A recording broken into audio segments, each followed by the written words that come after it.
C'est un plaisir, un honneur pour moi d'être là ce soir et de faire l'introduction de la soirée introductive de la Saphir. Donc une tradition que l'on a renouvelée cette année comme l'année dernière, qui avait été un grand succès avec notre partenaire officiel, donc Alcon.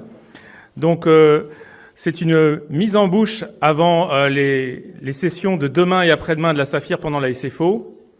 Donc j'espère que ça va vous plaire ce soir, atmosphère détendue. N'hésitez pas à interagir. Et au programme ce soir, vous allez avoir le privilège de voyager dans la galaxie des implants, les multifocaux, les EDOF, les profondeurs étendues, etc. C'est Pascal Roseau, le vice-président de la Saphir et bientôt le président de la Saphir, qui va me succéder après-demain, qui va vous faire cette belle introduction. Et puis ensuite, on aura le symposium Alcon, qui va vous expliquer comment élargir ces indications pour la prescription de la presbytie, mythe ou réalité. Et ensuite, de manière très interactive, vous aurez des cas cliniques discutés sur les cas extrêmes. Donc, sans plus attendre, je vais appeler Pascal. Pascal Roseau, merci. Tu vas nous faire voyager. À toi de jouer. Merci David, merci à tous d'être là. C'est toujours sympathique cette soirée du vendredi soir qu'on a mis en place avec David depuis l'année dernière. Et effectivement, on va lancer les débats sur les implants, les nouveautés en matière d'implants. Et donc, je vous ai fait un petit parallèle avec ce qui se fait dans l'espace. Hubble 90, en fait 1990, c'est le départ des implants multifocaux. Les premiers multifocaux datent à peu près de cette période. Pour ceux les plus anciens d'entre nous, se rappellent de l'implant 3M, diffractif notamment. Et bien, c'était dans les années 90. Et aujourd'hui, on en est sur le James Webb Spatial Telescope, comme vous savez, qui travaille dans l'infrarouge. Alors, nos implants ne permettent pas de regarder dans l'infrarouge, pas encore en tout cas, ni dans l'ultraviolet. Ils protègent les ultraviolets, comme vous le savez. Mais c'était pour un petit clin d'œil, en tout cas, par rapport à ce télescope. Alors, on a à peu près 3 galaxies dans les implants, effectivement, qui sont maintenant les implants, en tout cas premium, qui peuvent corriger tout ou partie de la presbytie. Vous avez les monofocaux plus, vous avez les EDOF, que vous connaissez bien, Enhanced Depth of Focus, lenses, avec un bel anglicisme, mais bon, il a été adopté maintenant complètement. Et enfin, les vrais multifocaux. Alors, comment s'y retrouver, allez-vous me dire? Eh bien, en fait, je pense qu'il faut qu'on les classifie, en fait. Vous pouvez les classer selon différents critères, et je pense qu'il y en a 2 principalement. Il y a déjà la puissance effective en vision rapprochée. C'est ce qui intéresse le patient finalement. C'est de combien il va pouvoir voir de près. Donc vous avez les monofocaux plus qui donnent à peu près 0,50 de profondeur de champ. Les EDOF, on peut les séparer, les EDOF de faible addition qui donnent 1 dioptrie de profondeur de champ, ou des EDOF plus puissants qui donnent à peu près 2 dioptries. Alors que les multifocaux ont une addition plus forte pour donner une addition de près qui est de l'ordre de 2,50 à 3 dioptries. Je mets à chaque fois de l'ordre, car évidemment, selon chaque implant, chaque fabricant, vous avez des petites différences. Et dans les trifocaux qui sont devenus le standard depuis maintenant une dizaine d'années, vous avez donc cette vision intermédiaire qui est apportée avec une addition intermédiaire de 1,50 évidemment. Mais vous pouvez aussi les classer selon leurs principes optiques. Vous avez les monofocaux plus qui sont tous à ce jour aberratifs, c'est-à-dire qu'ils jouent sur les aberrations de haut ordre sur la face antérieure de l'implant ou postérieure, d'ailleurs ça pourrait venir. Les EDOF peuvent être aberratifs également, et quand on parle d'EDOF, c'est vrai que souvent on pense à des implants aberratifs avec des modifications aberratives du centre de l'implant et de la zone paracentrale, mais ils peuvent être diffractifs, réfractifs également, et sténopéiques. Enfin, les multifocaux, comme vous le savez, sont essentiellement diffractifs, je viens de le dire, notamment trifocaux, ou bifocaux optimisés, on va avoir un mot, ou peuvent être également réfractifs sur une plus petite part d'entre eux. Alors les monofocaux plus, les voici. Le premier en haut à gauche, c'était le Hayans. Alors vous avez à chaque fois, je ne vais pas les détailler tous, mais vous avez à chaque fois les principes optiques donnés par les constructeurs, par les fabricants. Après, ce sont évidemment des brevets propriétaires et on n'a pas vraiment obligatoirement, sauf à passer peut-être ces patients sur des bancs optiques, ce qu'on fera peut-être dans le futur avec David d'ailleurs, avec certains projets qu'on a. Mais en tout cas, pour l'instant, c'est vrai qu'on ne sait pas toujours exactement comment c'est fabriqué. Toujours est-il que vous avez ces différents principes optiques qui donnent effectivement cette profondeur de champ. Voici ce que donne sur une étude qui sera présentée d'ailleurs demain en avant-première, je vous donne ça. Donc 3 implants head-off, comme vous le voyez, sur la courbe de défocalisation, qui permettent de voir un peu ce qu'ils ont dans le ventre, en monofocal, comme vous le voyez. Donc l'Impress, le MV, le Jans, pour ne pas les citer. Et vous avez effectivement, vous voyez quelque part un profil tel que, à peu près, alors désolé, ça devrait être en positif, c'est pas en négatif, ces chiffres-là. Enfin, en gros, vous avez à peu près, jusqu'à -1, vous avez à peu près quand même au moins 8 dixièmes environ. À côté de ça, vous avez les EDOF. Donc les EDOF, je vous ai séparé, je vous l'ai dit, de faible addition. Les voici, les premiers, ce sont les aberratifs. Alors, il y en a sans doute d'autres que je n'ai pas cités, car j'ai principalement utilisé et donné ceux qui existaient en France à ce jour, à peu près. Et donc, vous avez le Zoé, l'Elon, le LuxSmart, le Synthesis Plus, le Vivity d'Alcon, dont on parlera plus tard. Et vous avez également, à côté de ça, d'autres principes, dont notamment celui-ci, le Symfony, qui est un implant diffractif quant à lui, à échelette, avec un procédé tout original, qui était l'un des premiers arrivés sur le marché et qui est encore très utilisé, et utilisé maintenant dans sa version Symfony Plus. La Telara également, avec 2 additions en fait. Vous avez également un implant réfractif qui est également très utilisé par certains praticiens, qui est donc le MF15, où en fait cet implant réfractif n'a pas de strie de diffraction comme vous le savez, mais il y a une zone sectorielle qui a une addition différente. Pour mémoire, l'implant sténopéique, qui par le biais de système sténopéique donne une certaine profondeur de champ, mais vous le savez, il est surtout utilisé dans les gens qui ont des problèmes de cornée et des irrégularités cornéennes, ce qui gomme des astigmatismes irréguliers de faible dimension. Alors, les EDOF d'addition intermédiaire, vous avez le Miniwell qui est sorti il y a déjà 7 à 8 ans maintenant, qui est encore très utilisé, qui est italien et qui donne de bons résultats également. Le Lucidis qui est suisse. Vous avez également, pour ceux qui utilisent l'implant Anita, l'implant Buniactif, qui est lui diffractif comme vous voyez. Et à chaque fois, vous voyez que ces additions sont portées par ces implants, sont un peu plus fortes que les précédents et donnent effectivement une addition, du coup, une raison rapprochée un peu plus puissante, bien entendu, que les précédents. Voilà, donc on progresse encore dans la puissance, en tout cas, de traitement de la presbytie, avec les multifocaux. Alors, on a eu pendant des années les implants multifocaux diffractifs qui étaient bifocaux, comme vous le savez, le Restore, le Technis qui a suivi assez vite, la Telisa bifocale qui est sortie également après, d'autres que vous voyez ici. Ces implants étaient intéressants quand même, car ça a été vraiment les premiers qui ont donné une très bonne vision de près, associée à une vision de loin qui était relativement peu modifiée, contrairement aux autres implants réfractifs notamment, qui étaient moins efficaces. Le problème, c'est que ces implants bifocaux, vous le savez, sont tombés en désuétude. Pourquoi ? Parce qu'en fait, leur courbe de défocalisation était telle que la vision intermédiaire était insuffisante pour nombre d'entre eux. Et du coup, avec les activités d'informatique et autres, on sait que cette vision intermédiaire est venue vraiment au premier plan maintenant, et c'est pour ça qu'ils ont été quasiment abandonnés. Sont apparus, donc je vous le disais, à partir de 2010-2011, des implants trifocaux. Et il faut noter le premier qui était le Fine Vision, addition donc 1,75 et 3,50, avec une récupération de l'énergie incidente dans différents foyers, ce qui fait qu'en fait, il est moins délétère par rapport aux pertes de lumière incidente que d'autres, par rapport aux bifocaux notamment, qui étaient faits précédemment. Et ensuite sont arrivés évidemment plusieurs implants, dont le Panoptix, dont le Ray One trifocal de Rainer. Vous les voyez, enfin je vous donne, vous voyez, je parle de Galaxy, pourquoi ? Car vraiment, on a un choix on a un terrain de jeu actuellement en 2023 qui est vraiment très important. Alors après, selon les sensibilités de chacun, les habitudes de chacun, de travail de chacun, vous allez vous diriger vers tel ou tel fabricant.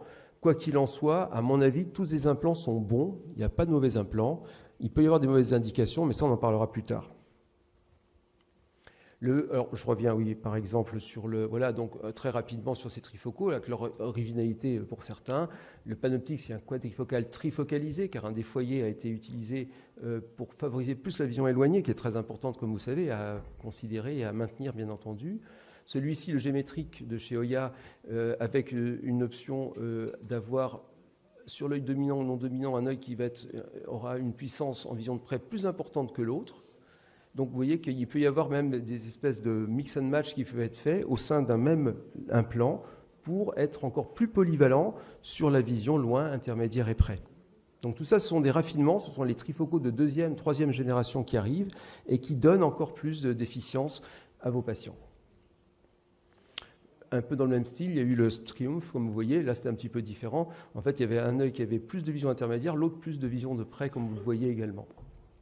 Mais il n'a pas été très utilisé finalement par les gens de chez Physiol, BVI maintenant.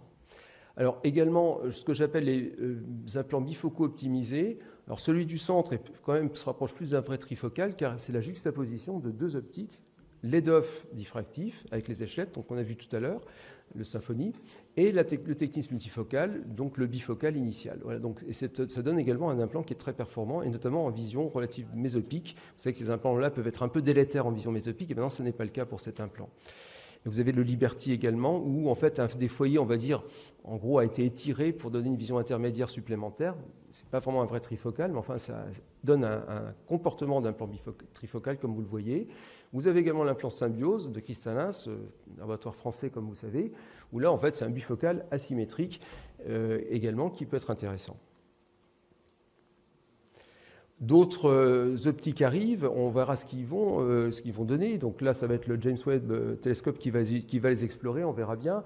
Vous avez donc ce qu'on appelle la diffraction en optique de Fourier, on verra ce que ça donne, avec une apodisation inverse, peut-être un peu risquée, car la vision risque d'être un peu faible en vision de loin, il y a moins d'énergie lumineuse, il faudra voir.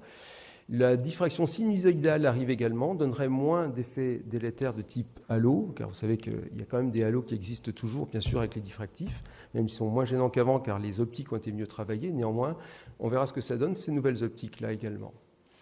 Rapidement, les réfractifs, donc ils sont beaucoup moins nombreux. Je vous ai parlé tout à l'heure de l'implant MF15, donc le M plus confort. Eh bien, il existe en addition plus forte et il donne donc effectivement, certains l'aiment beaucoup, d'autres moins. En fait, ces implants-là fonctionnent, la profondeur de champ et la multifocalité est donnée essentiellement par la transition entre la zone de loin et la zone de près. Et vous en avez un autre, le Précison, dit à foyer transitionnel continu. Alors, il faudra m'expliquer ce que ça signifie, mais enfin bon, toujours est-il que vous avez effectivement un espèce de petit patchwork de petites zones réfractives qui sont différentes, même de façon sectorielle également. À voir.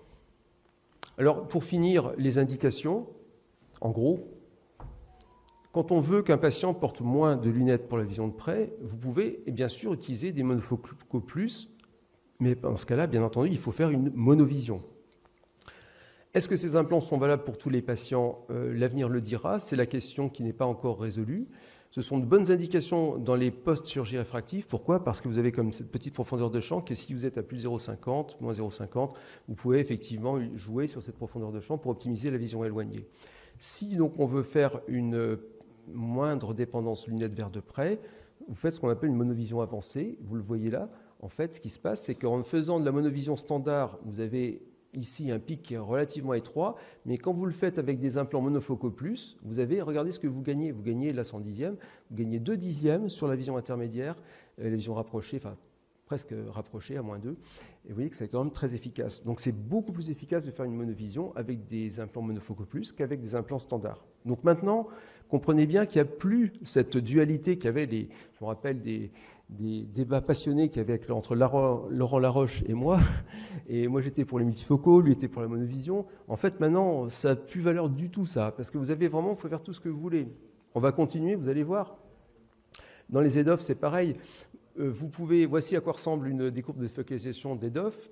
Eh bien, en fait, c'est intéressant pour les gens qui craignent les effets photiques, car vous savez qu'il y a quand même beaucoup moins de halo qu'avec les vrais multifocaux, malgré tout.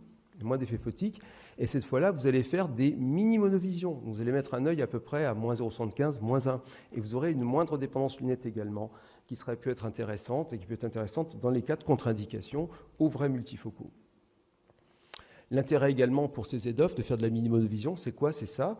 Ça, j'ai repris ça donc à Johnson & Johnson, car vous voyez que quand vous mettez les yeux hémétropes tous les deux de près, on descend à du 0,2, donc 20 sur 30, alors que si vous faites une petite monovision en binoculaire, vous avez effectivement cette vision rapprochée, NIE, ici, qui est quasiment à 9 dixièmes. En plus, vous réduisez, vous ne faites pas de problème de stéréoscopie. Effectivement, vous dissociez moins la vision entre les deux yeux. Donc, c'est intéressant également à ce titre-là.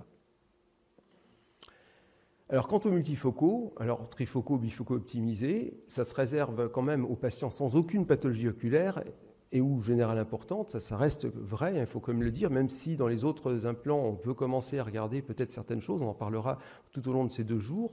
Mais cette fois-ci, évidemment, vous avez une très bonne vision, comme vous le voyez, en voilà 3, hein, enfin, les 3, le jaune, le vert et le vert là, alors que ça c'est un head-off, vous voyez la différence.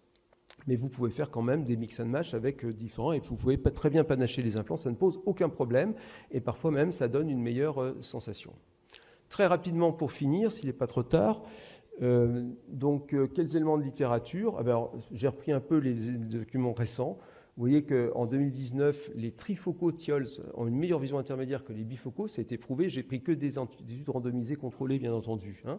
Donc ça a été étudié et c'est confirmé. En tout cas, on a une meilleure vision intermédiaire avec les trifocaux, alors que la vision de loin et l'indépendance lunette est identique. Néanmoins, une deuxième étude a un peu modéré ça en disant que ces niveaux de preuve d'amélioration intermédiaire étaient relativement limités malgré tout. À voir encore. Je pense que les études ne font que en train de se mettre en place, elles ne sont pas terminées, bien entendu. 2023, les trifocaux ont une meilleure acuité de près que les EDOF, ça évidemment, mais c'est confirmé également dans l'American Journal, vous voyez, à nouveau une méta-analyse. Et enfin, les sensibilités au contraste des EDOF est meilleure que celle des trifocaux. On a une petite perte de contraste évidemment avec les trifocaux, bien entendu, on sait ce qu'on gagne, on sait ce qu'on perd également. Voilà, les EDOF ont une meilleure acuité intermédiaire, mais une moins bonne acuité de près avec l'identique. Et donc, si vous avez une meilleure vision de près, ça c'est intéressant aussi. Vous voyez, je parlais de mix and match. Si vous mixez à la fois un EDOF et un trifocal par rapport à 2 EDOF. Donc c'est vrai que le fait de mettre un EDOF sur l'œil dominant et un œil non dominant, mettre un trifocal ou un bifocal optimisé, vous avez une meilleure polyvalence de vision et vous avez également moins d'effets secondaires, bien entendu. Voilà, donc en conclusion, toujours explorer plus loin. On a vu les monofocaux plus, quelle est leur place encore? Est-ce qu'ils ont des contre-indications? On va explorer ça très, très doucement dans les années qui viennent. Jusqu'où aller avec les EDOF? Les EDOF, vous savez, ils sont apparus, on parle beaucoup d'eux. Leur bonne tolérance les rend quand même, on peut espérer des taux, à mon avis, de pause qui devraient avoisiner les 20%. On n'en est pas tout à fait là encore. Les multifocaux qui ne représentent que 6% en moyenne des implants posés actuellement, malgré tous les efforts de l'industrie. La première contre-indication, Dominique Monet vous le confirmera, c'est le problème d'une pathologie associée, et le plus souvent oculaire. Hein, ça reste la première cause de non-pose d'un implant multifocal. Mais ce pourcentage quand même pourrait doubler si vraiment tout le monde faisait les efforts de s'intéresser à ces implants et de bien chercher les contre-indications, à bien être précis dans sa sélection patient. Je vous remercie.